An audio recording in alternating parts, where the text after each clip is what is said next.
This is a 2020 Mini Cooper Countryman S, and this Mini Cooper Countryman S has a lift kit. I just got done driving a regular Countryman. Drives pretty nice, sporty. You could feel the BMW-ness about it. This has a 2.5-inch lift kit on it, this particular vehicle. And it's sitting on with all-terrain Scorpion tires that are fairly rugged. I mean, if you see the sidewall on this tire and the teeth on it, this grabs pretty well. You can see up here on this window sticker, the custom wheels, they cost, and the terrain tires cost $2,095. The 2.5-inch lift kit cost $26.95. The total MSRP for this vehicle is $43,785. The badging on this vehicle is also blacked out. It's different. Someone who wants a small Jeep and wants luxury can look at this vehicle. Someone who likes something that's just has ground clearance, that's still sporty to drive, would look at this vehicle. Most people don't know that the Mini Cooper Countryman exists with a lift kit, and that you could give it another 2.5 inches of ground clearance. Now, due to that, the suspension of this vehicle in standard form is a sports car suspension. It's front wheel biased, by the way, so this vehicle, like the M235 or the 2 Series, which is front wheel biased, they're on the similar platform, on the same platform. Same with the X1 and the X2.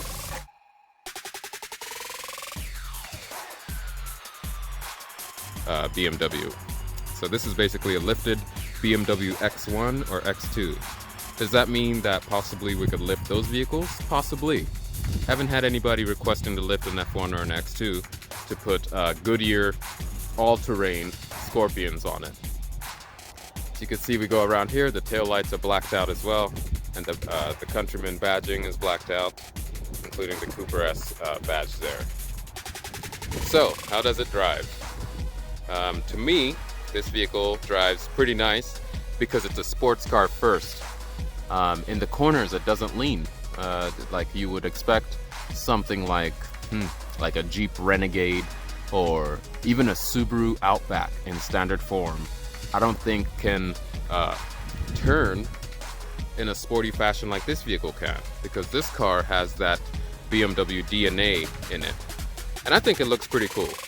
I think amongst the rest of the vehicles that share the platform with the Mini Cooper, such as the BMW X1, the BMW X2, the 2 Series, the M235, I think the Countryman might be the coolest one wearing that platform. And I think I saw it on, I'm not sure, the Canadian reviewing guys. I'm not sure if it was Throttle. So one reviewing company said the Countryman seems to be the best one to wear this outfit of this platform.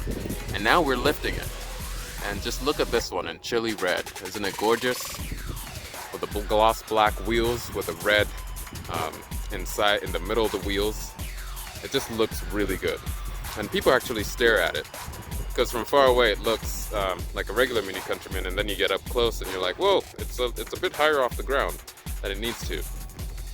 This hood, not sure if you could see, there's an indent, there's a hump. Look at that. Look at that muscle car hump on that Mini. That hood really adds to the occasion of that lift. It has this truck feel. That truck appears when you're sitting behind the steering wheel, which I like this small truck with so much headroom, because it's more square for added headroom. It's basically an SUV, so but I like how this indent on the hood looks when you're sitting in the driver's seat of the vehicle. Another area where this car is going to excel is because it's an S. So if you could see, S there means more power. So this vehicle has 184 horsepower, 207 pound-feet. Unlike the non-S, which is 134 horsepower and really can't get out of its way. This vehicle has enough power, and the turbo boost at the right spot because it's still a BMW. BMW knows how to kill turbo lag pretty well. In comfort, it drives nice. Only part where I would say that this lift does not work is when you are on the freeway. It is a bit bumpier, a bit more jittery than the regular Mini Cooper, but that comes with the sacrifice of you being able to go play off-road. It's still a 2-liter inline 4 on an intelligent all-wheel drive system that's front-wheel biased with an 8-speed ZF transmission. Sorry, this actually has the new dual-clutch transmission, the 7-speed, which adds to that sportiness. Which vehicle that's lifted to this height has a 7-speed dual-clutch transmission with a 2-liter turbo engine sitting in the front? Makes it quite unique. And that's why I think the Countryman, most people like to compare Minis to, let's say, a Fiat, and I keep saying the Fiat 500 and the Fiat SUVs, they're nowhere close to what a Mini is. A Mini took over the genes and the racing pedigree of the BMWs and shot forward. And people are still buying them like crazy because they're fun cars. And now you have one for the off-road. What I think is missing off of this vehicle are mud flaps. Would make it look really good. Mud flaps, perhaps something to cover this lower area here.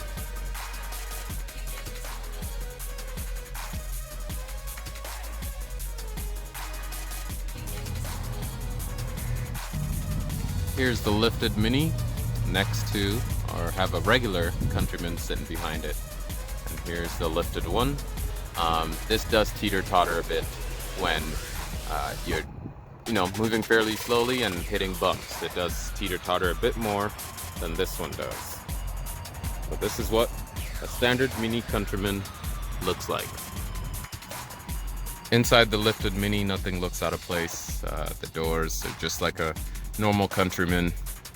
You have the external light there. You still get this nice, I love this gauge. I hope they never change this gauge to digital, because I love this gauge. I also do like the gauge in the new electric Mini. It makes a really cool sound when you start it. Very robotic. You get a John Cooper Works steering wheel. Just to remind you that you're in something special with the red stitching. The interior is nice and simple. The dash is high, just like in an SUV. And the center stack is low, just like in an SUV. This is the new gear lever, the new dual clutch gear lever, 7-speed dual clutch now in the X1.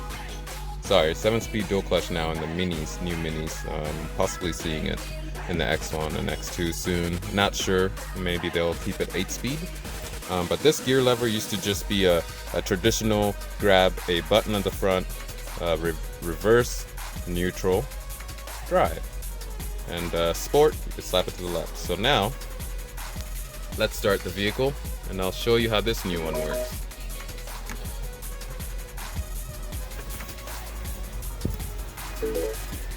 So, we put it in drive, we're in drive, and you just slap it to the left to go to M&S. Just like that, and now you can, we're in S1. As soon as we touch it back or forth, we're in M1, manual. So we moved it from sport. If this is regular drive, if you push it over without moving it back or forth, you're in sport. S1. As soon as you touch it back or forth, M1. And we can go all the way up to 8 gears. It'll jump back to the second one.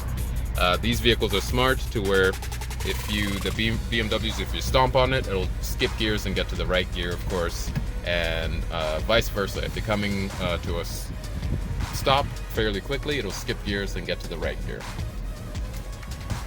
I don't think that this vehicle's suspension is built for extreme off-roading, but light off-roading to, let's say, the camping place, or you want to go somewhere and shoot your guns, who knows? any kind of hobby you want, it'll get you there. But if you want to do the more extreme, I think you should get a Jeep or get a beat up old Toyota truck would be better. But this is still magnificent, a magnificent vehicle. Let me know what you guys think. of this vehicle. This is the 2020 Mini Cooper Countryman S on a 2.5-inch lift with nearly every single BMW performance heritage in it. And it also has the safety. This is the safest vehicle amongst the small ones. The Mini Coopers are the safest in their segments, based on them having the technology that the BMWs have: forward collision alert, pedestrian detection.